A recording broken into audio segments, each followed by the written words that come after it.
수없이 많은 사람들의 삶에 어려움이 찾아온 이때에 오늘 본문 마지막 절의 말씀은 그 어느 때보다도 우리에게 던져주는 것이 많은 말씀입니다. 그러므로 너희는 무엇이든지 남에게 대접을 받고자 하는 대로 너희도 남을 대접하여라. 이것이 율법과 예언서의 본 뜻이다. 이 구절은 예수님의 산상수훈에 포함된 말씀입니다. 예수님께서 12절 마지막 부분에 율법과 예언서의 본 뜻이라고 하신 것처럼 성경의 모든 율법과 예언서를 한마디로 요약한 진리의 말씀이 바로 이것입니다. 특히 이런 어려움을 겪는 시기일수록 우리는 다른 사람들을 생각하고 다른 사람들을 위해 주며 살아가야 하는데, 그때 기준이 될 수 있는 말씀이 바로 이 말씀입니다. 남에게 대접을 받고자 하는 대로 다른 사람을 대접하는 것입니다. MT 마이크 카르트 운동을 하면서 알게 된 것은 우리 참빛교회에 이웃의 다른 사람들을 도우려는 사람들이 참 많다라는 사실입니다. 법률적인 상담을 도와주시는 분들도 있고, 세금 관련 질문에 답을 해주시는 분들도 있고, 필요한 음식들을 사서 포장하는 작업을 하고 직접 물건을 배달하며 사랑을 나누는 분들도 있습니다. 헌금으로 헌신하시는 분들도 있습니다. 내 이웃이 겪는 어려움을 내 어려움으로 생각하고 내가 가진 것을 다른 사람들과 함께 나누면서 살아갑니다.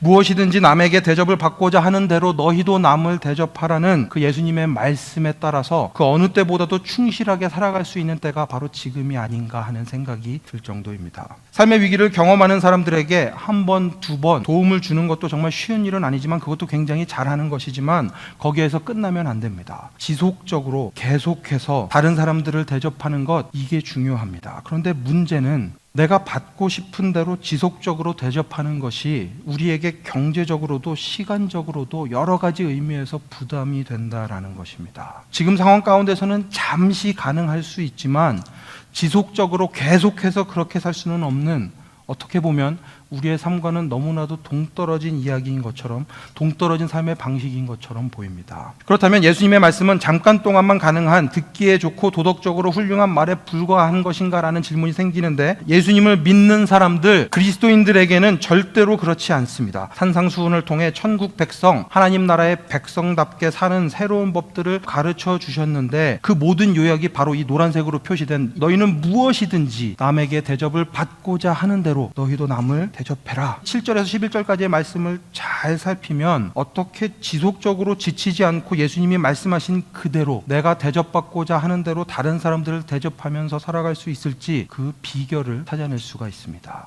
7절에 이렇게 되어 있습니다. 구하여라. 그리하면 하나님께서 너희에게 주실 것이다. 찾아라. 그리하면 너희가 찾을 것이다. 문을 두드려라. 그리하면 하나님께서 너희에게 열어주실 것이다. 구하고 찾고 문을 두드리는 것은 마치 세 가지 다른 행동인 것처럼 보이지만 사실은 한 가지에 대해서 말하고 있는 것입니다. 구하라라는 것은, 구하는 것은 이미 그 안에 기도의 의미가 들어가 있고, 찾아라에 사용된 이 단어는 구약 성경과 유대인의 전통에서는 기도와 관련해서 자주 사용되는 단어입니다.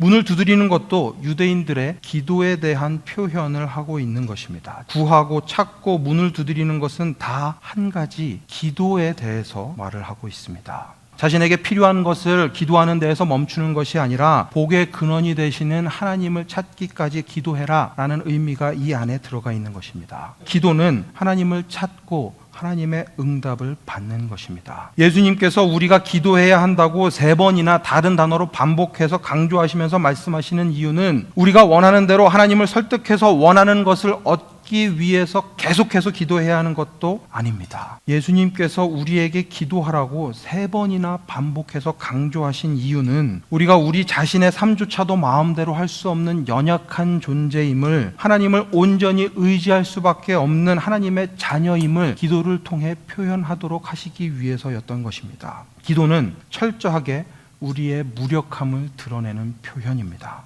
우리가 하나님의 도움 없이는 살아갈 수 없는 무력한 존재임을 기도를 통해서 드러내면 하늘에 계신 우리의 아버지께서는 우리에게 좋은 것을 주십니다. 그것도 그냥 아무 것이나 주는 것이 아니라 구하는 사람에게 좋은 것을 주시는 분이심을 아는 것이, 이게 정말 중요합니다. 하나님이 우리의 아버지이심을 깨달으면 우리의 삶이 달라집니다. 하늘에 계신 아버지께서 우리에게 좋은 것을 주십니다. 그러면 그 좋은 것을 가지고 다른 사람들을 대접하며 살아가는 것입니다. 구하면 받고 얻은 것을 나누면서 살아갑니다.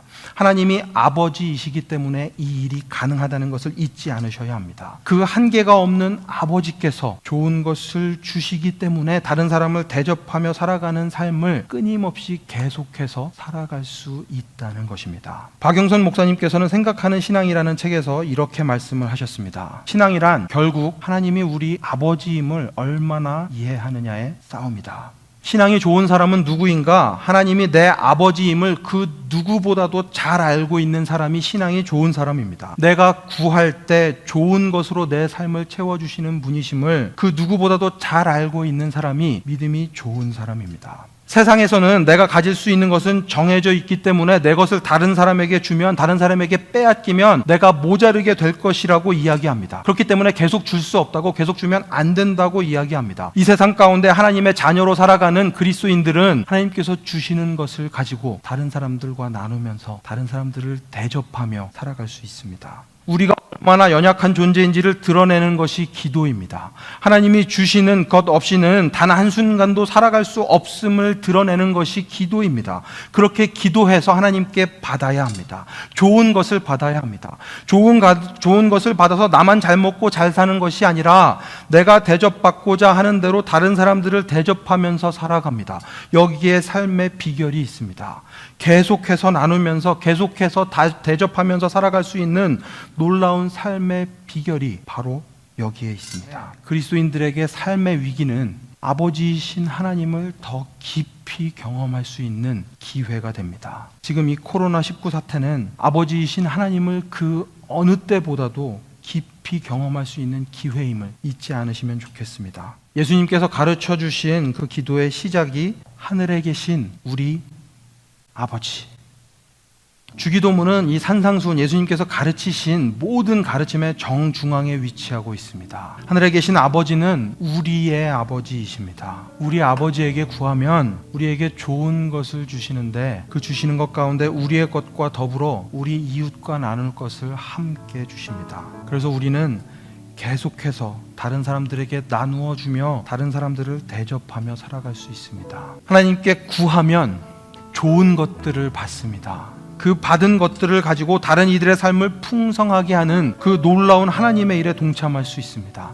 아버지께서 주신 것으로 다른 사람들의 삶이 풍성해지는 기적을 경험할 수 있습니다. 이 기회를 놓치지 마십시오. 예수 그리스도의 놀라운 사랑을 여러분들도 맛보실 수 있으면 좋겠습니다. 하나님 아버지의 그 풍성한 은혜를 맛보셔야 합니다. 구하고 얻어서 그것을 가지고 다른 사람들을 대접할 때 삶의 위기가 오히려 아버지이신 하나님을 더 깊이 경험할 수 있는 기회가 되기 때문입니다.